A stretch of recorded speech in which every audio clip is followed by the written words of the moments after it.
this life is intolerable. This is intolerable, what we're putting people through. Like, it's unbelievable to me that people actually go through it.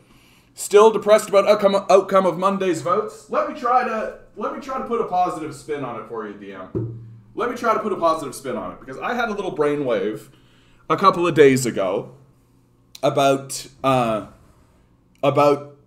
election, and it made me actually feel a bit better about the outcome, because the reason why we feel bad about it is because they're like, oh, nothing changed and nothing progressed, right? No, there wasn't a shift towards the NDP or the Green or the Communists or anything, and like nobody moved anywhere, and so, oh, what a waste, $600 million down the drain, hop, hop, hop, hop, hop, hop, hop, right?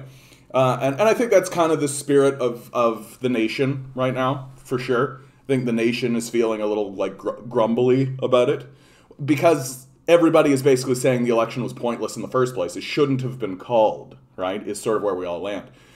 But the positive spin on it, the positive spin here, DM, is that you're correct. We didn't gain any ground. We didn't lose any ground either.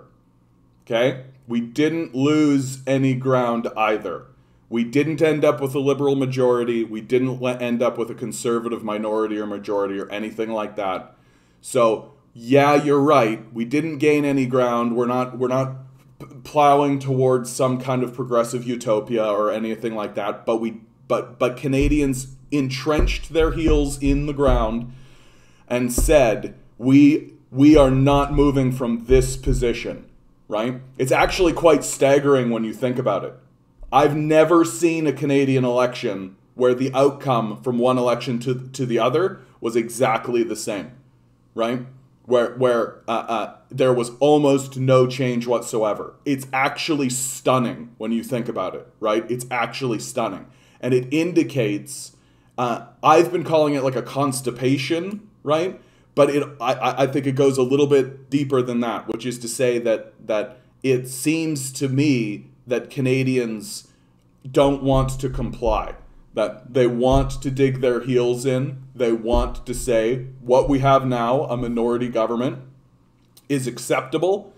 It means that the Liberals or the Conservatives can't plow through an agenda of austerity. It means that the NDP do hold a good deal of the balance of power, that they are still relevant in the political sphere. And I think Canadians more or less protested, right? That this election seems to me to be a protest election. That if no one had come out and voted, the outcome would have been the same. And it's to me, I sort of look at it, and if I want to think positively about it, I think that Canadians decided to keep things as they are, because things as they are is not so bad, right? The NDP are fighting for a CERB. They're saying things like they don't want to commit austerity. They want to raise taxes on the wealthy. And while we didn't plow towards the NDP, we didn't repel from them. We didn't give the Liberals a majority. We didn't give the Conservatives any power whatsoever. That's a big win, dude. That's a big win. We didn't give the Conservatives a single extra seat of power. We didn't give them any extra power. That's a win.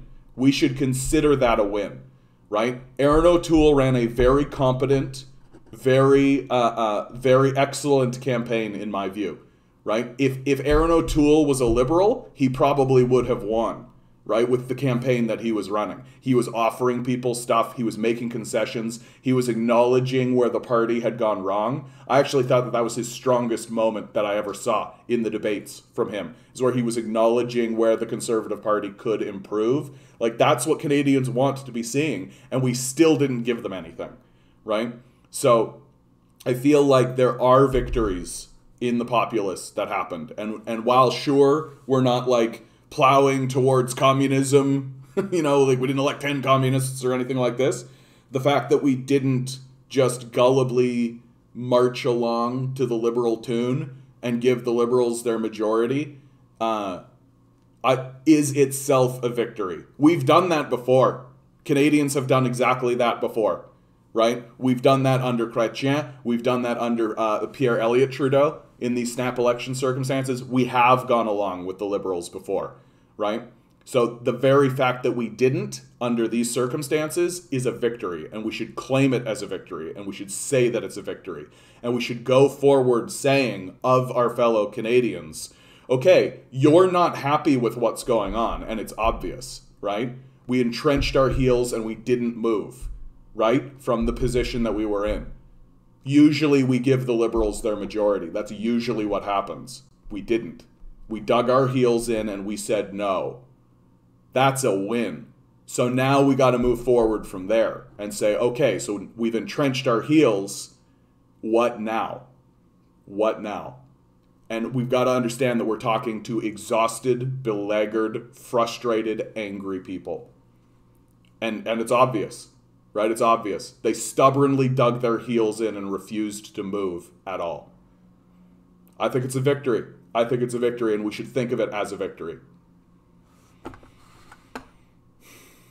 I mean, consider how much confusion there is in the conversation. How much confusion the corporate state is putting in. How much money the corporate state is funneling to these elections in order to try and get their austerity, right? That's what they want. They want their austerity. That's what they want, right? And the Canadian populace refused to give it to them. Like, we won. Like, we won. We've definitely had elections where we've lost. But we didn't lose, and as far as I'm concerned, under these circumstances, not losing is good enough. Not losing is good enough.